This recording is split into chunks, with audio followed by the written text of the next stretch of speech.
C'est le système.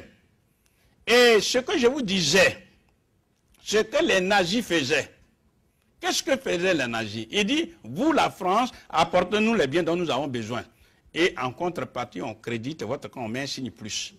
Voilà ce que nous dit M. Jean Boissonnat, brillant et journaliste, mais il n'est pas cité ici en tant que tel. Il est cité parce qu'il est membre du comité monétaire de la Banque de France. Regardez ce qu'il dit. Il dit, la zone franc a permis à la France de se fournir en certaines matières premières sans débourser de devises. Ça dit, ne paye pas.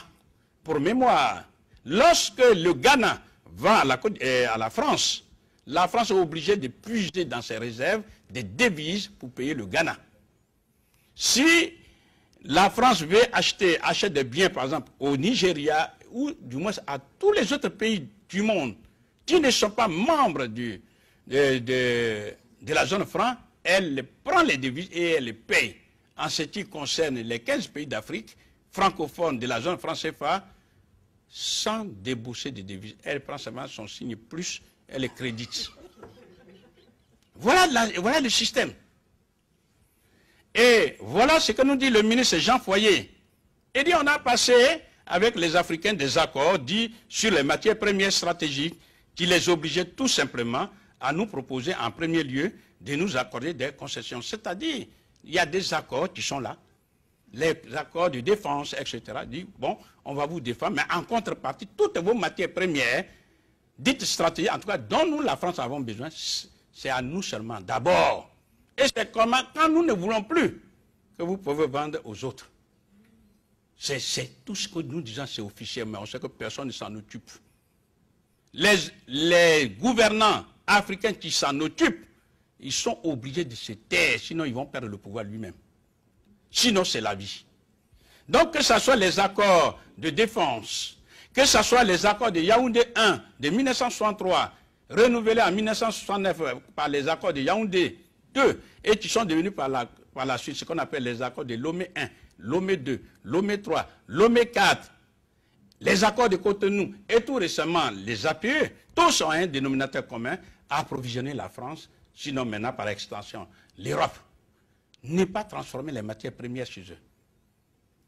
C'est écrit ici. En ce qui concerne ces mêmes matières premières, la République, etc., réserve par priorité leur vente à la République française et s'approvisionne par priorité auprès d'elle.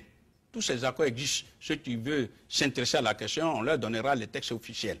Deuxième inconvénient majeur, eh bien la France utilise ces capitaux africains qui sont ici, pour éteindre ses dettes, etc. Mais je vais citer les Français eux-mêmes.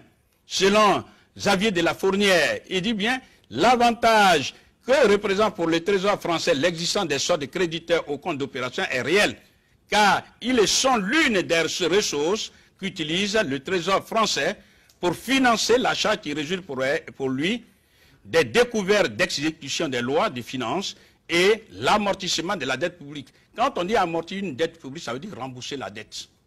Donc la France utilise les ressources africaines, pour ne pas dire les devises africaines, pour payer une partie de sa dette, tellement sa dette est devenue astronomique. Et enfin, il y a des faits. Si, depuis plus de 54 ans, la France coopère monétairement avec ces pays africains, et que ces pays africains ont un accès illimité aux devises, ces pays devraient être quand même développés. Curieusement, paradoxalement, ils sont au bas de l'échelle du monde. Voilà des faits. Donc nous disons, il faut sortir de tout ça. Un des inconvénients majeurs de la libre convertibilité, la France, le franc CFA n'est pas une monnaie convertible. Ça veut dire, on n'a pas une monnaie convertible comme le dollar, comme l'euro. Vous allez dans n'importe quel pays du monde, vous arrivez dans le pays, vous sortez la monnaie, ce que vous appelez, et la banque vous convertit en monnaie locale. Vous avez accès à la monnaie locale. Ce n'est pas le cas du franc CFA. Si vous avez la malchance de venir, même en France, avec des CFA, aller dans n'importe quelle banque, on ne va pas convertir. Si on ne convertit pas en France, ce n'est pas en Angleterre, on va convertir. Vous comprenez? Le franc CFA n'est converti dans aucun pays du monde. Je dis bien dans aucun pays du monde. Et curieusement, la convertibilité les convertibilités des billets CFA, de la BCAO et de la BEAC. C'est-à-dire vous êtes du Cameroun, vous avez les CFA, CEMI, BCAO, BEAC. Vous les prenez, vous allez en Côte d'Ivoire ou bien au Burkina. Vous allez sur le marché pour acheter, on dit non, on ne prend pas ça. Pourtant nous sommes dans la même zone franc CFA. Et réciproquement. Donc les billets CFA entre eux ne sont pas interchangeables. Pourtant on parle de la libre convertibilité. Ce sont des faits, ça n'a rien à voir avec l'économie. Il faut simplement observer. Pourquoi? Qu'est-ce qu'il y a derrière? Il faut cloisonner commercialement ces deux zones pour que les Africains ne commercent pas entre eux. Et qu'ils soient tous arrivés vers la métropole. C'est ça le fond du problème. Parce que c'est ça la subtilité de la France. Ensuite, la libre convertibilité, c'est ce qu'on appelle un enrichissement sans cause. C'est-à-dire vous enrichissez sans avoir travaillé, je m'explique. Vous êtes, par exemple, aux États-Unis, vous envoyez l'argent. Bon, on va prendre les 4 sources. Première source, les Africains envoient, ils vendent à l'extérieur, ils obtiennent des devises. Qui peut convertir ces devises? C'est la France. Deuxième chose, tous les pays et tous les Africains qui sont à l'extérieur de la zone franc CFA et qui envoient de l'argent à leurs parents, et Dieu seul sait, aujourd'hui on le connaît, les transferts de fonds sont plus importants que ce qu'on appelle l'aide publique au développement. Hein. Tous ces transferts de fonds arrivés au pays, on ne les paye pas quand même en dollars, ni en yens. On les paye en CFA. Il y a un seul pays qui peut convertir en CFA, c'est la France. Troisième source, ce sont ce qu'on appelle les dettes. Vous allez comprendre pourquoi la France soutient celui qui s'endette le plus. Un pays comme la Côte d'Ivoire va avoir la Chine, ou alors le Japon, ou n'importe quel pays. Ce pays, le Japonais, ne peut donner que les yens. On est d'accord? Les Chinois, les yuan, et ainsi de suite.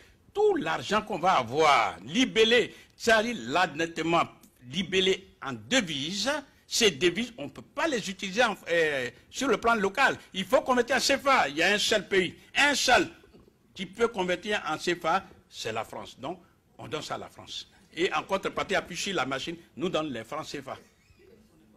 Et enfin, quatrième chose, ce sont les dons. Je sais que parmi vous, il y a des gens dont le cœur vibre de générosité. N'est-ce pas? On va aider ces Africains qui souffrent. Eh bien, vous allez donner cet argent-là, puis ce n'est pas les CFA que vous allez donner. Ce sont les devises que vous allez donner. Eh bien, ça revient dans la poche de la France. Voilà la réalité. Donc, la France est là, elle ne fait rien. Les Africains travaillent, ils s'endettent, et puis tout l'argent, puisque c'est elle qui peut convertir, ça lui revient. Elle s'enrichit sans avoir travaillé. C'est ce qu'on appelle un enrichissement sans cause.